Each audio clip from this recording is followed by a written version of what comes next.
Good morning. So my name is Ivor Ambrose. I'm the Managing Director of ENAT, the European Network for Accessible Tourism.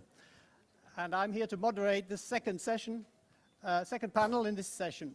And we've already seated our speakers. I'll introduce them briefly. And first of all, I'm delighted to be here. I'm sorry for speaking English with so many Spanish people, but I think you're managing very well. And we've enjoyed a very, I would say, a completely broad-spectred introduction to the first panel. And those who are joining us now, here and online, I say welcome to this panel, which is dealing with the benefits of inclusive destinations for companies and people. So we're moving from the broad policy areas into the nuts and bolts of how accessible tourism is working and what success stories we can relate to you and learn from our speakers today, our panelists today. So not formal presentations, but more a conversation about the key points, the key learnings that are coming from our illustrious panel. So I will just introduce from my closest colleague here is John Sage. John is the CEO of Sage Traveling and two other companies working on accessibility, tour operator, an advisor, a consultant, and certifier of accessibility from the USA. John, we have with us His Excellency, the Tourism Minister of Ecuador. This is Mateo Estrella. Welcome to you, sir. We have Glenn Manchuk, have I got it right? And who's Canadian, I guess. And Glenn is from the World Sustainable Hospitality Organization, Alliance, I should say. And he represents hoteliers, restaurants, and others right across the world with millions of rooms available and working especially for the people, for the planet, and for the future of us all in tourism. Linda Ristaño is with us from IATA, the Organization of Aviation Industry, that you'll know very well for those who've flown here. We are working with Linda also in a project in INCLAVE, Inclusive Aviation, and it's very good to be with you, Linda, today, to hear your experience and IATA's vision for how we move forward on accessible tourism in the passenger transportation sector. And still with passenger transportation, we have here Mark Aspinall from England. He's just from around the corner where I went to school, actually. And Mark is working as CEO of Holmeswood Coaches and specializes in transportation for people with disabilities. So we'll be hearing a lot about how the business grew and how the business is developing and how important this business is for connecting people and places in the chain of accessibility. And there we have Tatiana, who's a good friend, a previous board member of ENAT, and she's working with Ilunion Accesibilidad, which is the consulting arm of Ilunion, and she's an architect and a Master of Business Administration and many other things. She has a varied history in the private and public sector and NGO sector especially, having worked with PREDIF, with the former organization now known as Impulsa Egalidad. So welcome to you also from Spain and from Colombia. It's Tatiana. So I'm going to sit down now after the brief introductions, and I'm going to ask you in turn, I'll go to the Minister first, if I may, to say a few words about your experience. I think really we want to focus really, just one more thing, we want to focus really on experience, your experiences, and as we've heard from the presentations already, the user experience. And I'll just say a word about this. I think the core of understanding accessible tourism is that people's experiences drive tourism. People's former experiences, the experiences they live with, their lived experience, and what they want to achieve and enjoy in the future in some other place than the place where they live. So it's about gathering new experiences, and it's about sharing these experiences so that we can understand better how to design and implement accessibility in tourism. I think also there's one word that I would also throw into the discussion, which is one that's come up fairly recently, which is a question of ableism. Is tourism designed only for able-bodied people? Because this may be one of the things we have to confront if we're going to make tourism really accessible for all. It's about that mindset that we heard in the previous panel. Are we only thinking about able-bodied people when we design our tourism destinations, our experiences for the customers? So I think we have to get past this blockage that many of us have and have had in our minds about designing for able-bodied people and able people, not just bodily, but cognitively, intellectually. We have to think about accessibility as something which is something for everyone and excludes no one. So I'll hand over to His Excellency the Minister now. There we are. And please tell us something about your experience, which I know is a long one, both in the public and private sector. Thank you very much. Thank you very much. Very motivated to be here. Very happy to be in this discussion. And I come from Ecuador. Ecuador is a very small country, the size of the state of Nevada, maybe, and the half of the size of Spain. But it's a very rich country and a very diverse country. We have the 18% of bird species in all over the world. We have the 25% of our land is protected. That means that our system of national parks is protected. We have 3,000 species of orchids of the world, the 18%, and we have 17 indigenous nationalities in our country. And that's very interesting because we are as well a very country diverse in natural, but as well in cultural resources. And that is very interesting for the country because we are not a mass tourism country. We change that idea and we are a sustainable tourism country. And in that perspective, the accessible tourism is very important for us because we are working in target markets. And I think one of the most important target markets for the country is the total accessible tourism. We have done many interesting developments in this matter, and we have more than 300 businesses that are totally adapted for accessible tourism. As well, in Ecuador, we have a special law and a special technical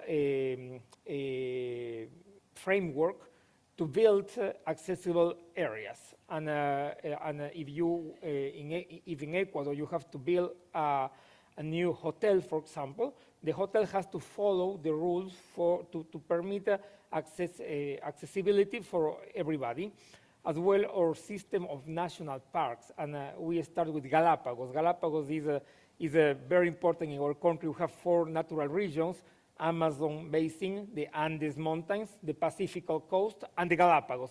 And in Galapagos, now the National Park Galapagos is developing different areas to accessible tourism. That is a new developing in the country, and Galapagos is or jewel or crown jewel in the world, and we are trying to develop a system of accessibility that complement the concept of sustainability. That we think that is very important, and we have a master plan inside the Minister of Tourism for 2025 because we are applying the national policy of accessible tourism. And we have different aspects. We start to promote more accessible tourism in businesses. We follow with campaigns to do communication. Communication, we think, is very important because at least at 10% of our population has some level of disability. And for us, it's very important that these people can have the possibility to travel around the country. Ecuador is a very small country.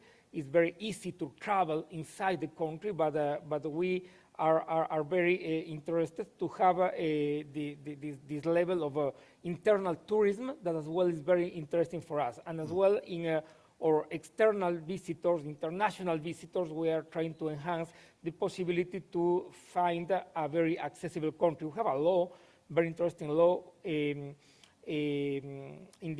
law said that every new facility has to follow the rules, but as well, 10% of employees have you have to hire people with disability. No, in business that have more than 50 persons.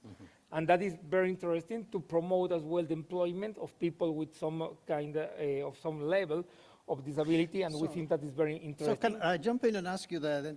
So how are the people with disabilities, the organizations of people with disabilities, how have they been involved in this process? Because you've built up a structure and also legal requirements. And how have they been involved in that process? In tourism, we have a third-party relationship because the Ministry of Tourism, we work with the touristical businesses.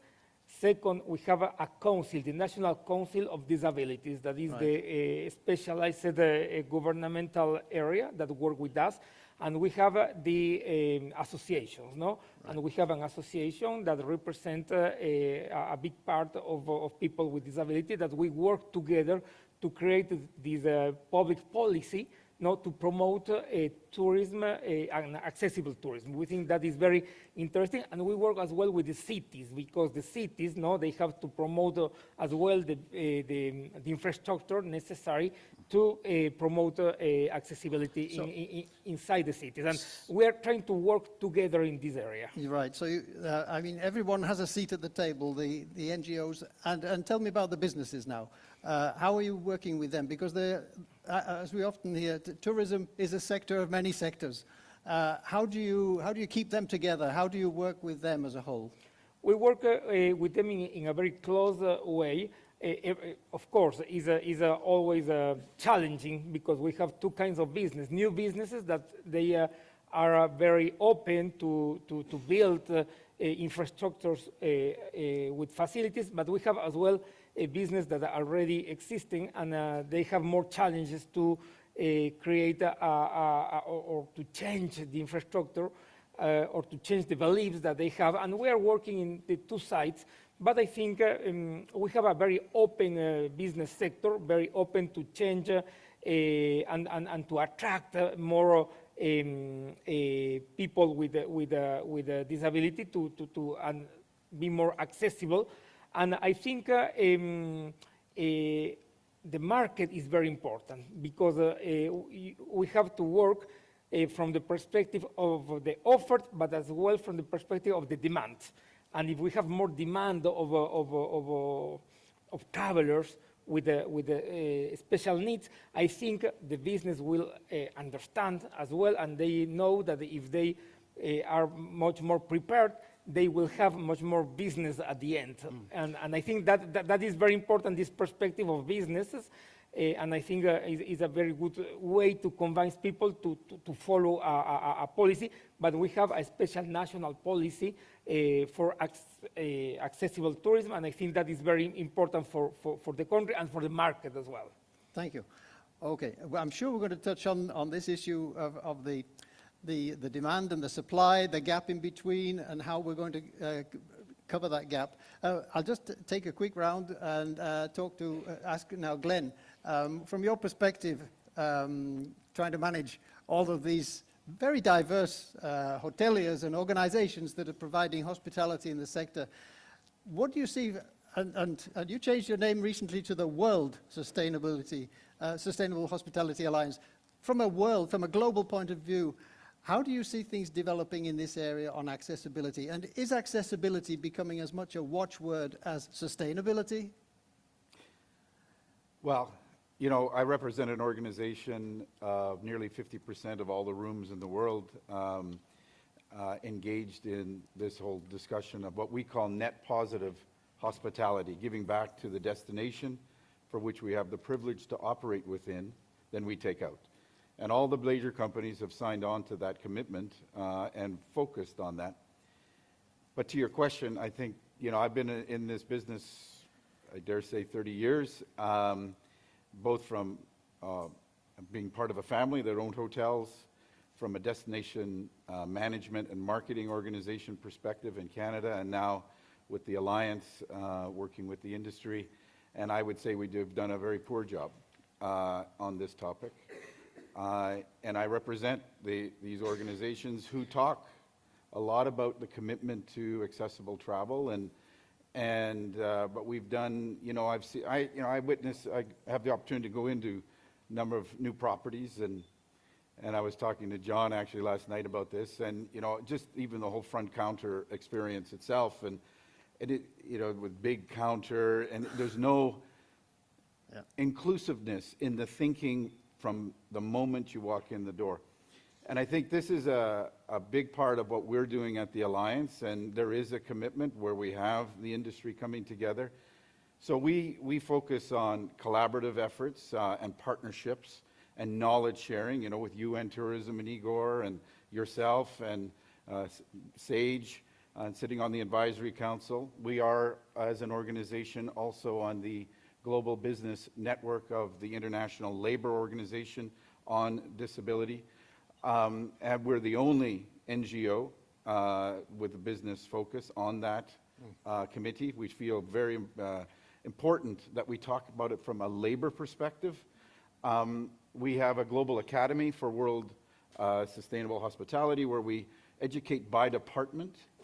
And this whole conversation is part of that. We want to empower and educate the employees on how to engage and work with those with disability. We focus also, we have developed, and when we talk about net positive, we've created a pathway to net positive as well, that all the industry came together to create. Within it, it talks about standards and reporting requirements and engagement for labor and for customer welfare, which, again, all the industry adopted as we move forward. We focus on our work around telling the story of success. And we have companies in our membership, and we work with organizations and hotel companies like Lemon Tree, where 35% of their workforce has some form of disability. And we work with airline industry. We're learning a lot from what's happening over here. And we're working with, for example, Amadeus to think about the whole one-click-away process of transparency, because we know that travel for those with disabilities is fearful, because they don't know what they're going to get at the other end. Igor, you said it really well. I mean, we say it's accessible in our promotional material, but actually when you get there, can't get in the door, you can't, the facilities are not aligned with what the message is. And we need to do a much better job at being much more transparent as an industry. And finally, we're very engaged on employability and supporting those with disabilities to work in the workforce through mentorship, training, and ultimately a job. And we've been very successful in working with organizations like Sight Savers and others who help us make that happen in a variety of places on the planet. So there is a big commitment that's happening. The momentum is moving, I would say slowly, a little too slow for, I think, what we need to see happen. There's no question this is the greatest market opportunity for the tourism industry that is being left on the table. And so we have an opportunity here. I mean, if we're talking about business, this is real business. And we're not doing a good job at attracting that business and supporting that business and ensuring that it's successful. I think that's a very important message, and possibly they should be hearing that in the halls right now next to us. I agree. There are I agree. 4,000, 5,000 people out there if, who need to hear that. If we walk the halls of outside of what's happening out there, we should take note on what is actually being said and promoted. And we need to do a much better job at making sure that happens. It's very good to hear that from you. Thanks, Glenn. Linda, Tell us what's happening at IATA. And I know your role is to bind together everything around accessibility. I think you've been doing an excellent job so far, and you know there's still a way to go. Yeah, thank you so much. I don't think I have done an excellent job. The airline members, I represent the airline members. I think they have done an excellent job. So in IATA, we started years ago, actually, with accessibility. Not everybody knows, but the first resolution of IATA in regards of accessibility is from 1952. It was the Resolution 700, the first time it was drafted. So we started long ago. And why we did this? Because we realized that who worked at that time with the Resolution 700 realized that the best way is to communicate in regards of the assistance service that has to be provided to passengers.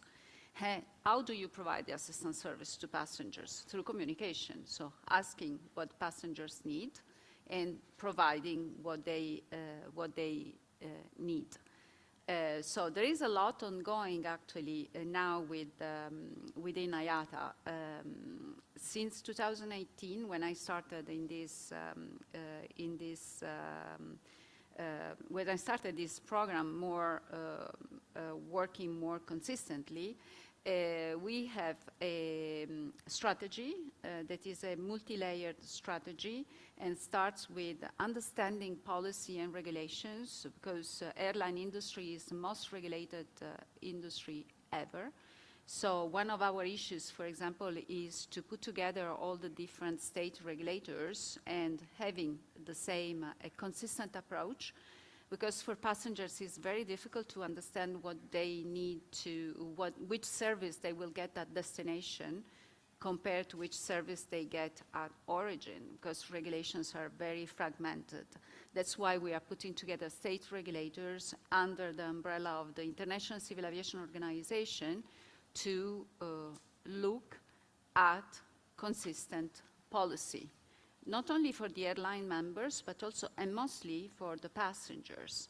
Then it's policy and regulations. Then we have processes.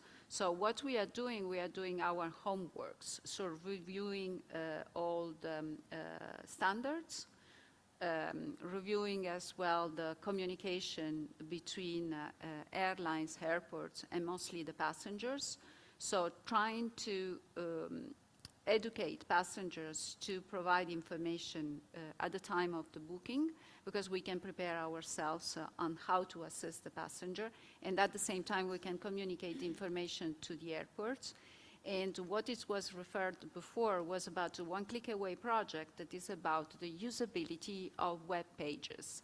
So to have the opportunity for passengers, and I go back to communication, passengers need to understand what is available for them and which kind of regulation or which kind of requirements they have to go through.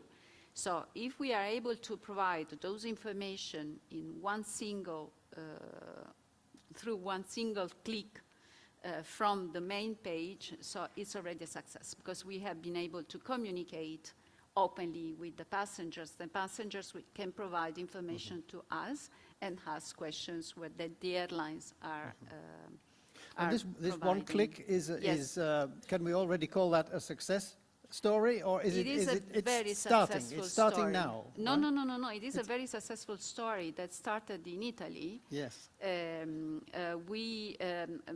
It's going now, and we have involved, we are working with Amadeus, we are working with other travel agents as well.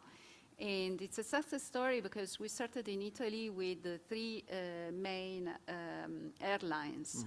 It actually started thanks to the willingness of Air Dolomiti. I still remember when the CEO of Air Dolomiti called me and he said, I have an idea, what do you think? So we started looking at how we could implement this. And in Italy, it has been implemented by the three major airlines. More airlines are coming on board, and all the airlines are providing exactly the same information.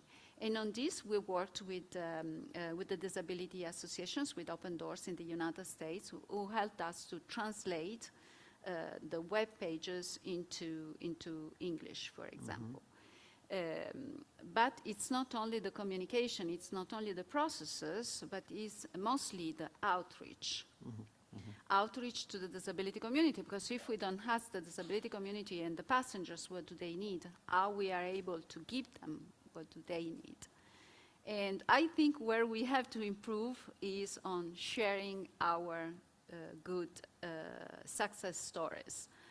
Because most of the times when you go on social media, you see horrible stories of passengers, and rightly so, but nobody is telling how good it is traveling. And traveling is part of the tourism experience. Right. So right. I have heard a lot about tourism here, but not too much about how we connect the travel to the experience at destination. Sure. So I think that is the need I think that we also need that, to- yeah. what we're hearing from you already and in the previous panel is that the closer you are to your customers, that we need customer-led regulation, Yes. customer-led legislation, Yes. customer-led design of products and experiences, because that way, the closer you are to your customers, the better you will serve them. And it sounds a bit sort of logical, but we've got a distance. There's a gap. There's a knowledge gap, actually, in the tourism sector, which Glenn refers to. That training is an important part of overcoming that.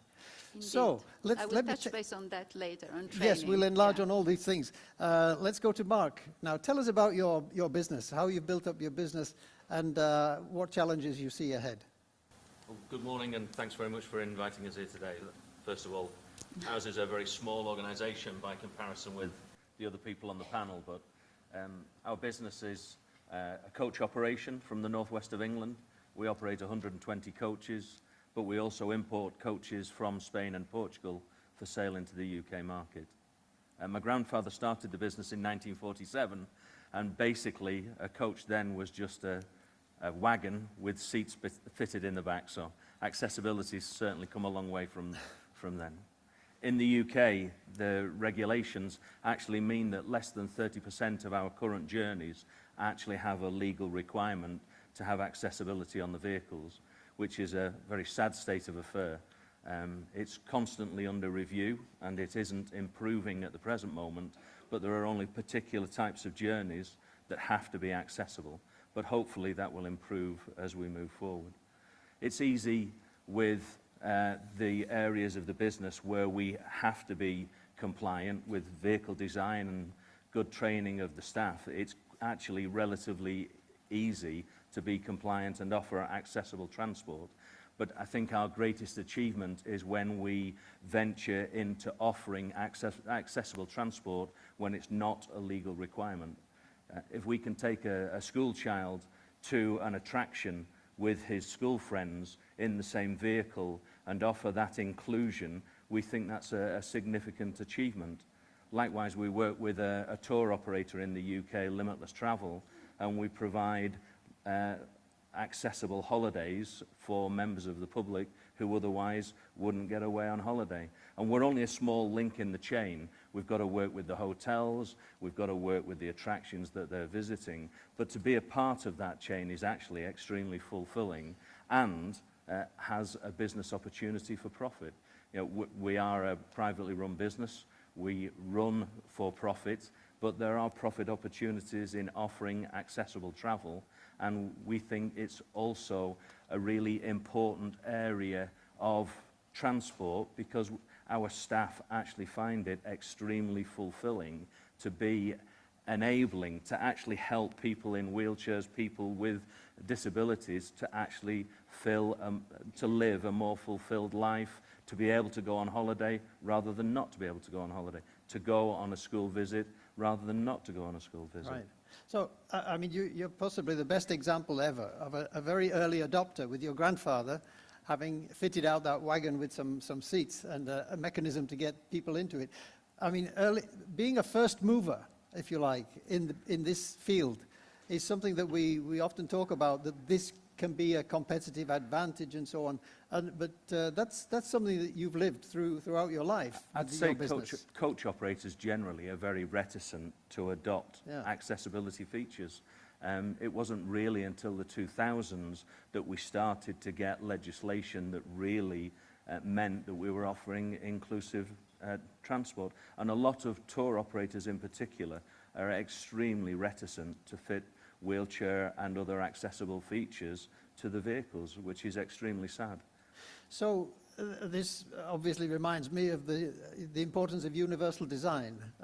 We're still not designing our passenger vehicles to be suitable for a diverse range of customers. Sadly, for most coach operators, until it's a legal requirement, I don't think they will adopt accessible features, because there's a 10% cost implication by adding the accessible features. You have a significant reduction in your luggage capacity because you're putting the equipment, the wheelchair lift basically, in the luggage compartment. There are a lot of limitations that you're putting on the vehicle and how you can use the vehicle if you make it accessible.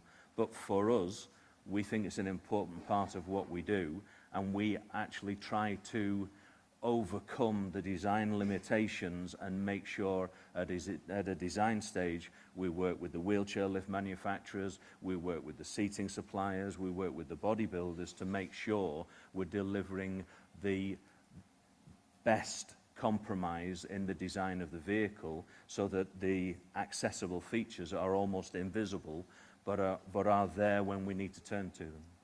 Right. And almost invisible is also a good watchword, I think, as well. When accessibility is working well, it should be invisible. Yes.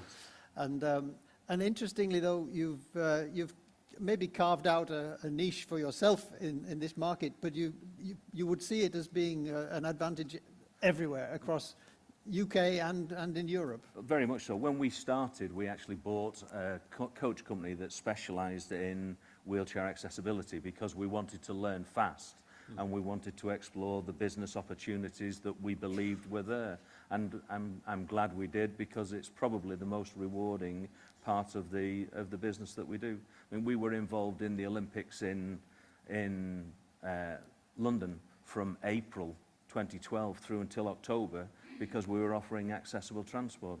We've just had some of the Team GB people over for the Paralympics in Paris. And again, whether you're carrying the athletes or whether you're carrying part of the support group, it's extremely rewarding work. And we also find that it can give you work at a time of the year on the shoulder months when you may not otherwise have full utilization of the fleet. Right. So I'll go now to Tatiana, and you're working as in a consultancy now in that role, and I'd like to ask you just to tell us a little bit more about what you do in Ilunion Accesibilidad and how you are working with the tourism sector in particular. What kind of successes have you had or are you looking for?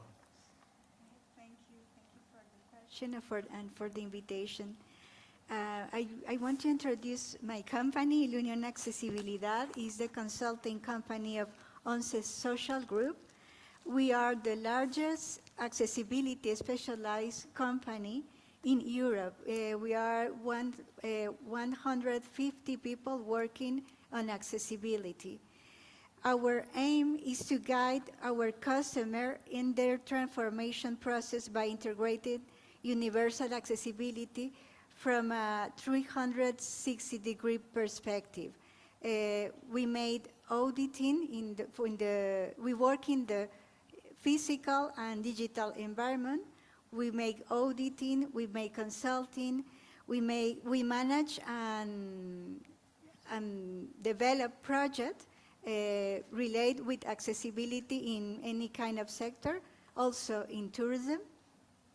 And the difference between Ilunion Accesibilidad and any other consultancy is that 70% of people that work in our company are people with disability. We are a multidisciplinary team. Every project that we do, the team is organized to respond to the needs or demands of the project or the clients. Also, the people that work in Ilunion not also have the technical knowledge, but they have the experience of being a person with accessibility requirement. So we have the both point of view. Also, we own our goal, or in any project that we made or we participate, is to build a better world with everyone included. Is the goal for the whole group, Ilunion group. In the group, we have also a chain of hotels, Ilunion hotels, that this chain is well known by the good practice in accessibility and sustainability. And in the whole group, our owner are ONCE Foundation, and ONCE, that is the national organization for blind people in Spain. And the benefits of our companies are reinvested in growing, in hiring more people with disabilities, and doing projects that are good for society in general. And that's our purpose and our vision. Good, thank you. And I know that you've recently, I think last October, you presented a report on accessible tourism, didn't you? To the Spanish stakeholders. Yeah. Tell me a bit about this report. Because what are your highlights from that report? Last week? Last October, you presented the report on the accessible tourism study that you made. I thought I would just push that one back to you. You've looked across broadly what's happening in Spain, what's happening in accessible tourism in Spain. I'm sorry, but we didn't present anything. I got it wrong. But sorry. I can talk to you Yes, about the kind of project that we are doing right now. Yeah. For example, in the Basque Country, in the north of Spain, Right. they have an strategy for accessibility. Ilunion Accesibilidad and other consultant, IK, we are partner. We made a partnership to work for the government of this region to make the implementation of the strategy in 4 years. So what we are doing, we made a network with all the municipality of the region, with the social organization that represent people with disability, another organization that represent citizens. So we are working together to make standards, so how implement accessibility in any sector, also in the tourism sector. Right. We do a lot of training and awareness actions to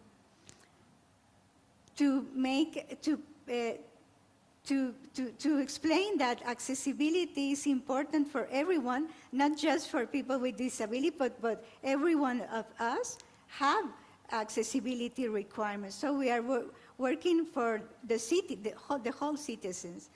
And we make a specific web page with all the information about the accessibility, the good practice in accessibility made in the region and in Spain or in general.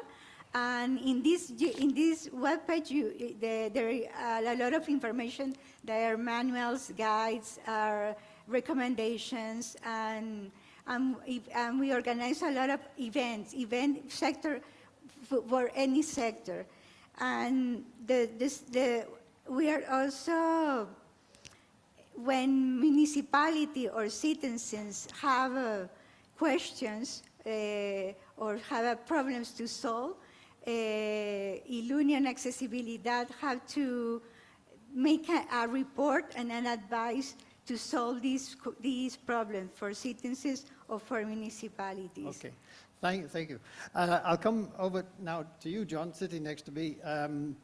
You gave us you gave me, before this session, a list of points about actually your experiences from developing accessibility in tourism from the point of view of what you are, a tour operator, And with an extensive knowledge of Europe, I think this gentleman knows more about the cobblestones of Europe than anyone else, and has written profusely on this and guides people.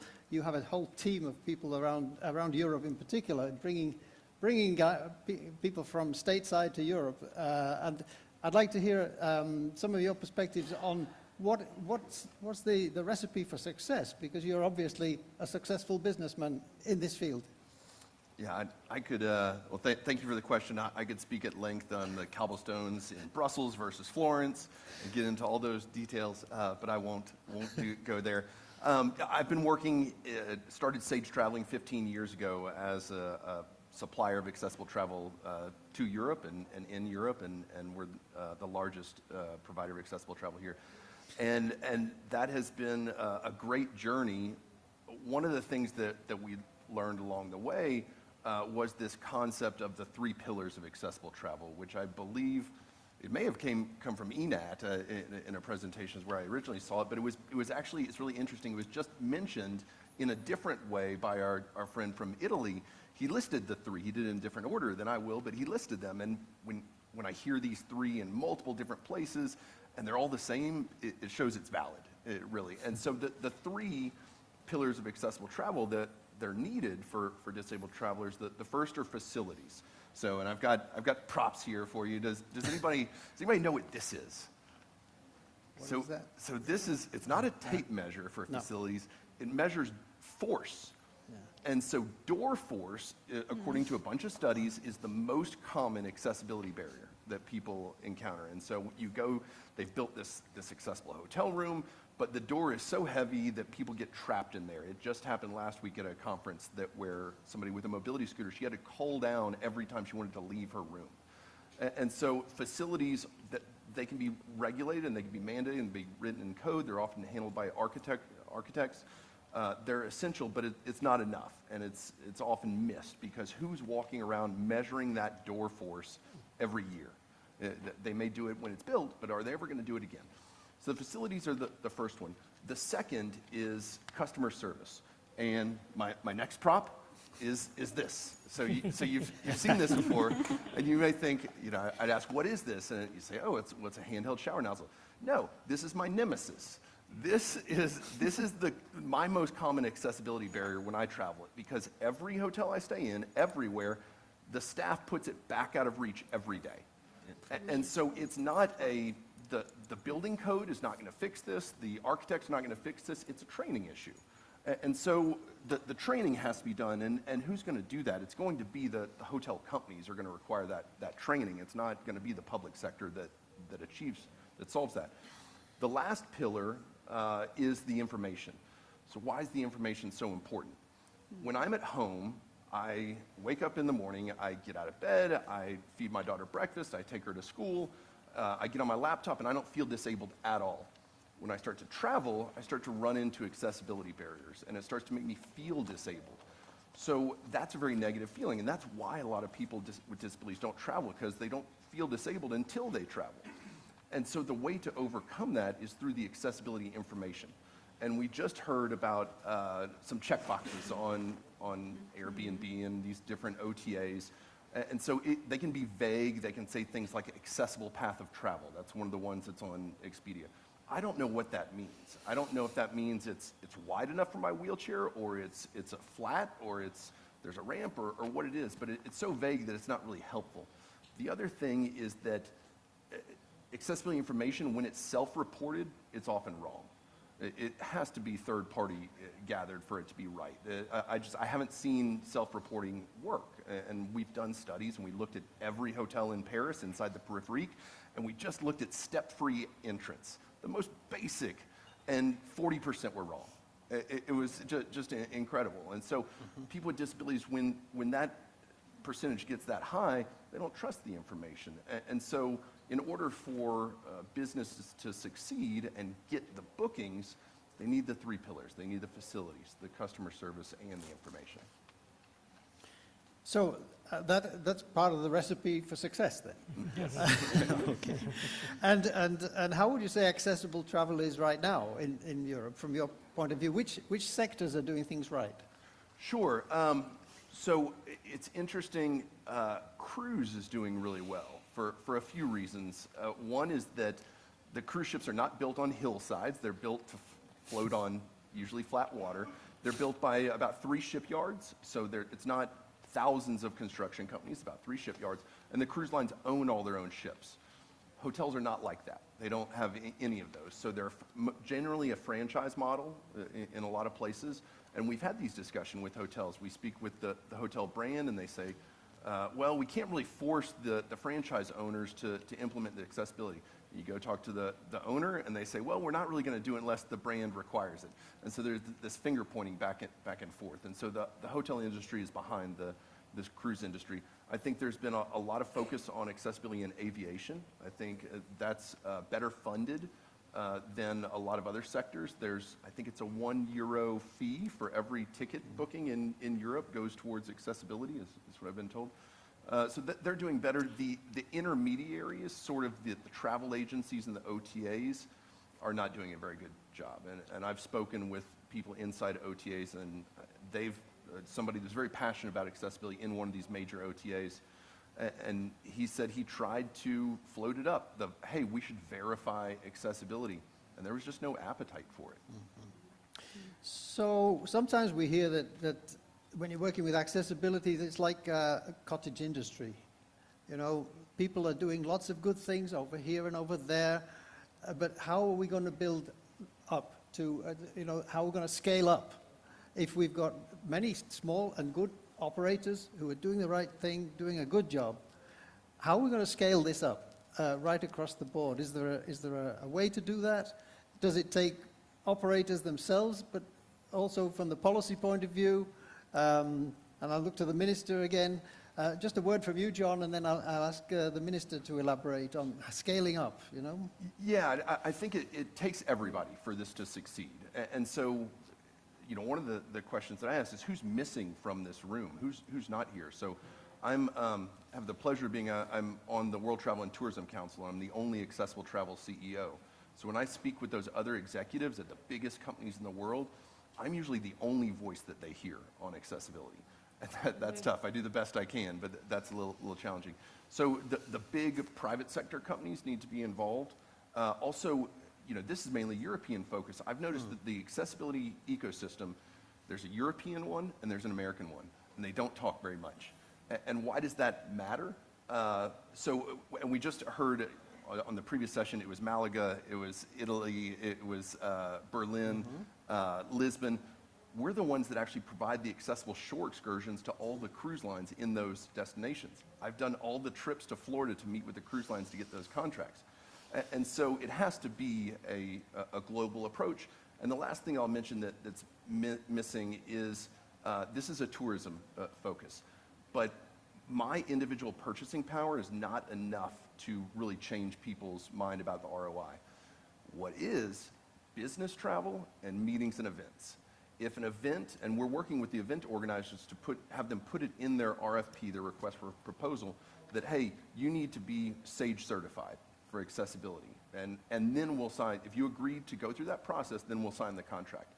If we're talking about a contract that's worth $1 million, because it's the purchasing power of the able-bodied people, not just the disabled people, that will change things. And so it really does take a all-hands-on-board approach. Okay, thanks. Very good tips there. And I think it's very important for the business community to know about that, but also for the policymakers. So I'm looking again to the Minister.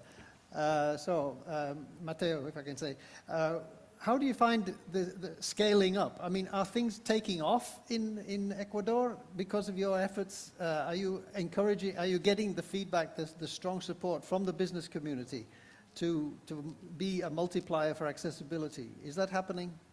I think we are in an initial stage. Okay. I think I am very honest. We have done a national policy to promote travel and accessible travel, but we are in an initial stage, and we need, of course, to enhance the policy. We need the support of organizations like the organizations that you have here in this panel, to enhance the experience of the visitors. But we are working in the accessible tourism policy from different perspectives, from the perspective, of course, of the public sector, of the private sector, of the NGOs, because we strongly believe that traveling is a human right, no? And I think that human rights have to take all the people, all the sectors, and of course we think that as a human beings, everybody have the right to travel. No, that's the fact. And as well in Ecuador, our constitution established this equalitarian area.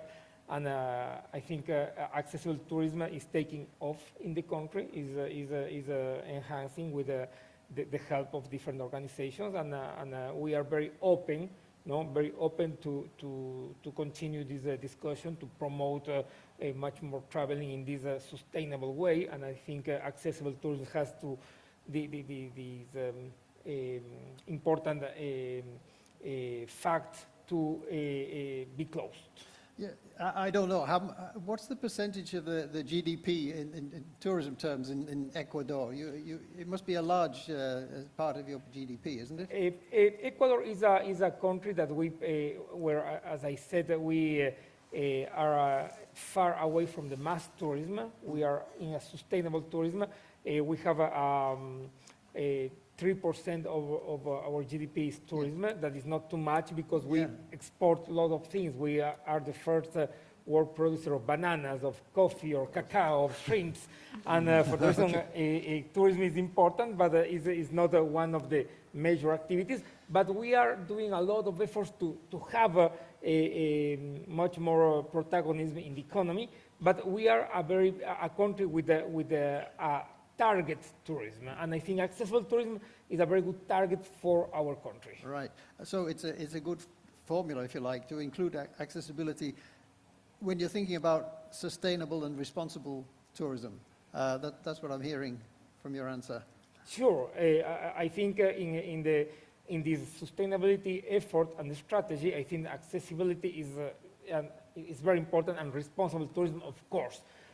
And we are now working in the regenerative tourism concept, that include all these areas and include all these concepts. And I think we have to follow up these actions, and we are very interested to work much more deeper in this strategy. So I'd like to come back to the question of training and how we get businesses to invest in training, to understand that training on accessibility is a must. Glenn, can I ask you about training in the Sustainable Hospitality Alliance? Well, as I mentioned, we have a World Academy for Sustainable Hospitality, and that provides training by department in a hotel, so front desk, back of house, all the way to the CEO. And part of that training involves accessibility, being aware, and how to manage and how to support. So from our perspective, we really address the labor side and encourage more people with disabilities to actually work in these hotel companies. Those folks will actually showcase the issues in the building that can change the model. And I love the props, by the way, John, that was very good. I have the privilege of sitting on a number of boards outside the industry, and I sit with big financiers who invest in this industry. And a big 70% of all investors in the world, sustainability is one of the key requirements of this effort. And I will say that a lot of them say to me, we don't think your industry is taking it very seriously. And why I say that, and I think there's some truth to it, and then I think there's just a lack of communication. We have not been transparent enough in a very clear and coherent way to make that happen. And I think that really fits right here when we talk about accessible travel. Mm-hmm. We are hearing absolute pockets of success, and there's no question within our industry that is happening at the country level and at the private sector level. But we haven't come together to really cut through and tell that story of progress. And then the other part of it is, they're absolutely right. We're not taking it seriously. Not making the progress we need in the fashion, and that's going to come from education. And I think, John, you've really said something very important here when you say the back end, the OTA, the customer-facing presentation has not worked as of yet. And I think if we resolve that, much like, and I think you were asking the question about, is the one click away at a success story? It's a move down a journey that's actually inspiring the hospitality industry. And I will say that because we just presented it to our Senior Advisory Council recently, and 50% put up their hand and said, yes, let's take a look at this. That's, you know, it's a lot of rooms talking about that now and seeing if we can now adopt a similar model. If we can make that line up and line into the OTA world, it will inspire others in our sector, because you know, it's a seeing is believing exercise a little bit as well for our industry. They, you know, what else is somebody doing to address this? Being more transparent in the experience that that person is going to get, much like what we heard from Airbnb and that idea of photographs and things like that. What are the elements that can be brought into the selection process? That is an important element that I think will actually inspire the industry to move faster, because that's real business. Because it is all about business, and we have to, we're not in the philanthropic business here as an industry. We're in the business to make money, but at the end of the day, we have to be much more inclusive. Good. And Linda, I know you can talk also to this point, because one of the things that we're working together with IATA on an inclusive aviation training project, and I know that in the background, or maybe not so far in the background, you have this ambition that what we can do with inclusive aviation is also something that could be replicated, the approach, the way of dealing with information, the way of giving a better customer service to people with reduced mobility, as we call them in the aviation industry. They're also there in rail, in bus and coach, in the ferries, and so on. You've got some thoughts about that? Yes, yes. First of all, let me say that I'm happy for the one click away, but we have many others that we can transfer, and we are very happy to transfer. Yeah. For example, how to assist the passengers properly by applying the specific, as what are in aviation called SSR code, that are special service request codes. Aviation communicates through a special language that is, identifies the need of the passenger and the way that we assist them. So very recently, we have worked with the travel agents and airports and airlines to identify how to provide the assistance to the passenger according to specific needs of the passengers, without the passengers becoming himself the owner of an SSR code. That is a language, and this, it can be misunderstood. So there is a guidance available online. Anyone can take a look, and we are going to trial that guidance. But going back to the training, going back to how we can all work together, I think this is something that IATA is doing not only with the project Inclusive Aviation that we are working on together, and it's about training.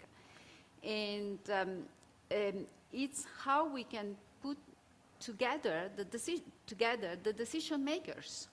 Because when we say top-down approach, decision makers and state regulators look at that, okay, top-down, more regulations.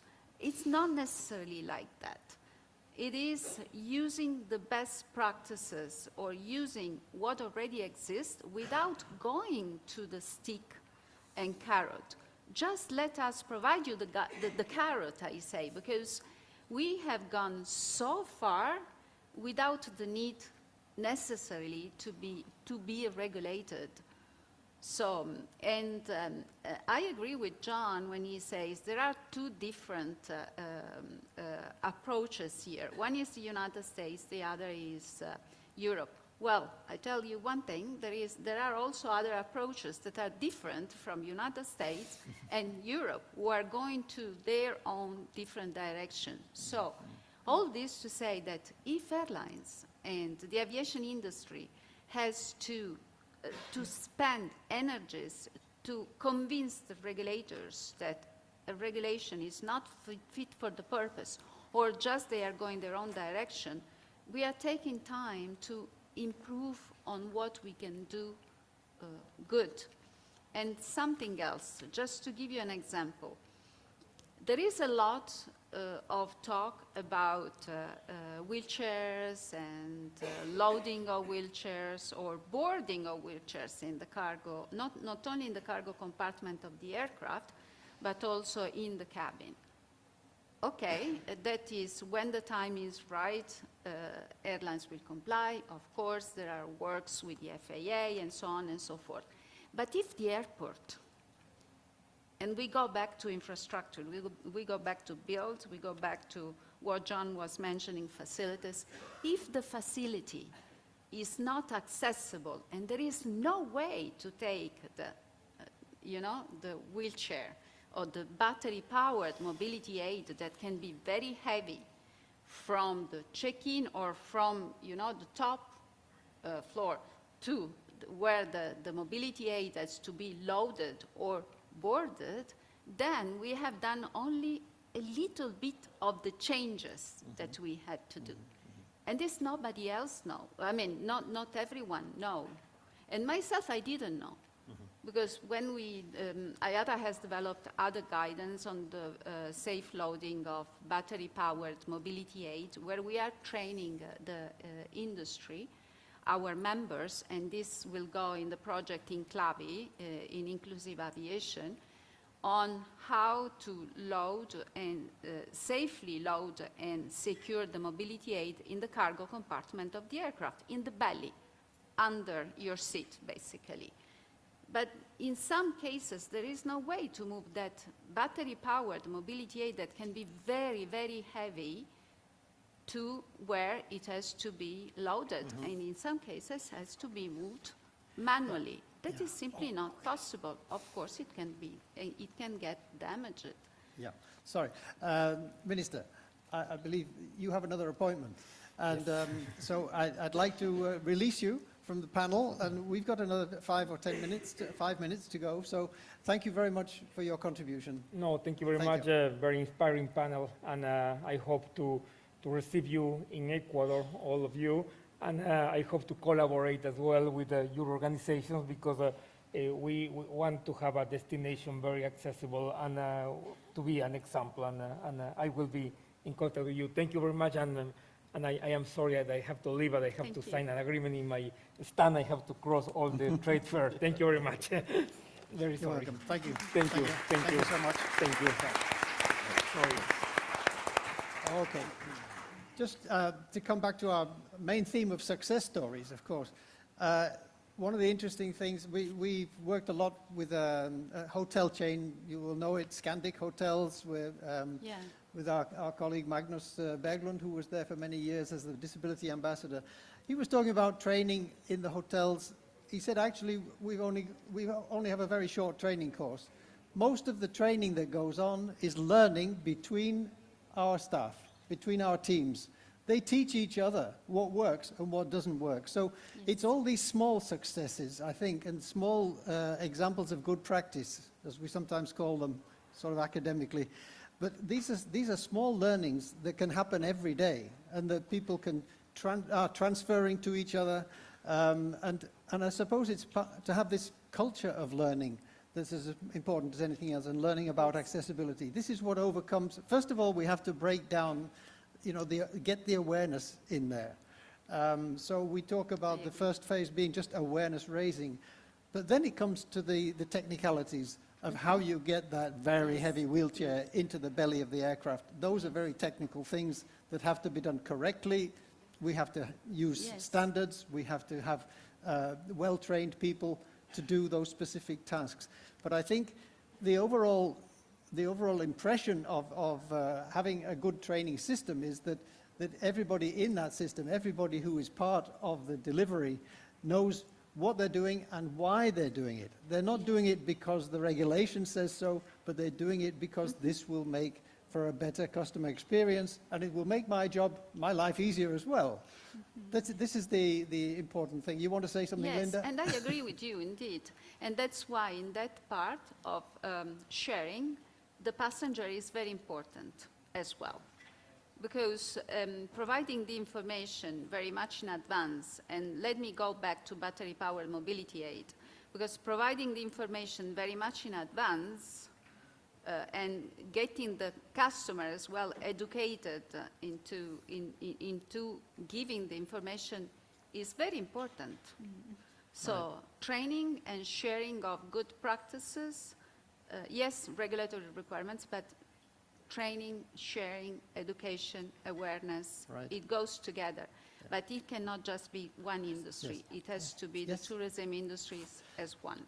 Good. And Tatiana, I want to come back to you as well, because you're greatly involved in training. And as you say, 70% of the staff of your company that's advising, consulting, and giving training, 70% of the staff themselves have a disability. So how important is that? Because we need to really clarify, I think, that knowing something about the lived experience of people with disabilities doesn't get a lot of screen time in a lot of our discussions, and I think it just needs to be emphasized much more. How does that affect the training that you provide? I think that there are two things. For example, what we do with other companies, what we share with other companies, are the way that we work at Ilunion, because our process, our internal process, accessibility is applied or in practice in everything that we do internal in the company. The way that we make our documents, everyone that needs assistive products or any device to make their work or anything that have to use accessible is available in our organization. So what we do with others when we share knowledge is to talk about our experience, what are we doing this in our company. And right now, for example, we are working with Iberia.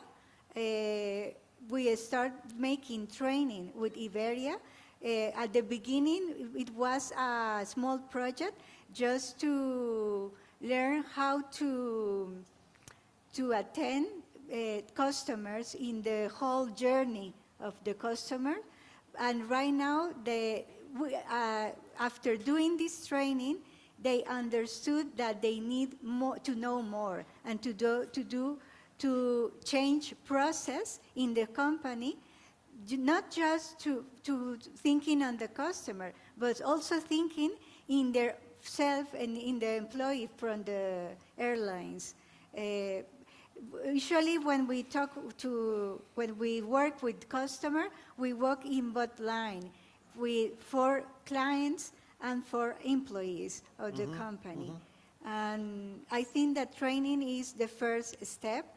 Even in the public administration, people that is in charge of working in accessibility in the public administration, this person have to be trained, because if this person doesn't know anything about accessibility, they cannot make the good decision about how to do the project, how to invest the money, and what kind of partnership I have to do with citizens or with consultants that know about accessibility.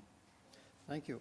I think we're rounding off very shortly. I got a couple of questions also from people outside this room, from over the internet, and I just want to highlight one of them. I think we've covered quite well already this problem of how things are stated to be accessible, and then when you get there, they're not.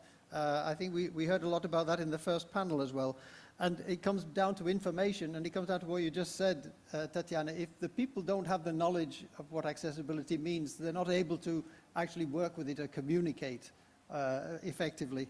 And just one example of a good practice that we haven't mentioned here is this relatively new phenomenon of a changing places toilet. These are very large toilets. It's kind of standardized, especially in the UK. They have a couple of thousand or more of these toilets, which you would find at a conference center like this, in airports, in large malls, shopping malls, and so on.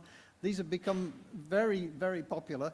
There's a lady who's working in Denmark, Pressa Lit, asking if we see this as something that's going to be enforced by regulation, or is this just something that's really going to be market-led? What do you think about that kind of facility, which is enabling people with quite high-level accessibility problems to participate? And maybe I put that question to John. Have you found something like this in the States? Do you have this kind of large toilets with a bench, that kind of thing? I've seen them most in airports. It Yes. seems like it's something that'll have to be regulated. I don't know that there's enough of if some of the other simpler things are not being done, Yeah. I don't know if this is going to be done. And I will touch on something you talked about, the accessibility information. We recognized that was a problem of gathering accessibility information and conveying it. And so we spent the last 2 years building a tool to fix that.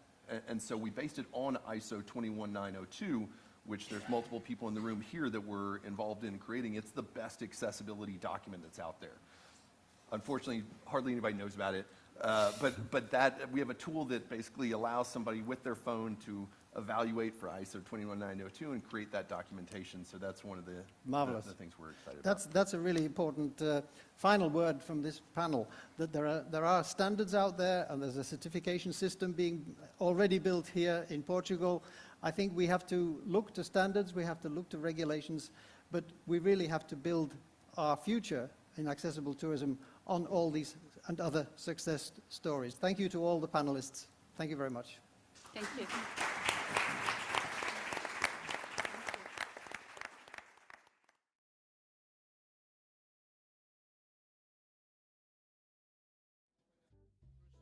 Thank you so much to stay in this very interesting workshop with two panels.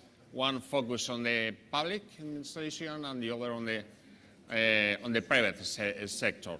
And what happened today? We find out that, and we know that the accessibility on the tourism is not only about rights, it's also about business and about quality.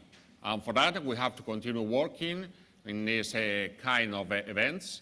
We have to continue organizing networking events, workshops events, and awareness-raising events. In the Accessible EU Center last year, in the last 2 years, we organized 179 events. With this event, we have organized in Accessible EU Center 180 events with more than 36,000 attendees. We have to continue working, to connecting the stakeholders, continue working training to the professionals in the different sectors, in the public administration. In the networking activities, we created a community of practices. In this community of practices, we have more than 3,500 members, very active members. So I encourage you to enroll, to join to our community of practices. We have 2 training courses, online training courses, one focused on built environment accessibility and the other on accessibility and technology. And this year we are going to produce a new online training course focused on transport. So I encourage all of you to enroll in these courses because they are very useful, especially for all the professionals that don't have enough knowledge, enough training on accessibility. The other thing that's important is share information, and we collect the most important document or library references, work good practices all around Europe. And at the moment we have more than 560 documents in the different countries, in the different languages. And I would like to highlight, as Ima said this morning, in June 28th, the Accessibility Act will take into force. So it will be obligatory to follow all the requirements in the European Accessibility Act. So this event, we are going to organize another event in July in Brussels, the 7th, to connect all the stakeholders involved in the different industries and public administration, the academy, and the organization of people with disabilities. I would like to finish saying thank you very much to all of you, and I'm going to pass the floor to the other. Yep. Okay. Yep. Good afternoon once again. Thank you so much for giving opportunity to make closing remarks on behalf of UN Tourism.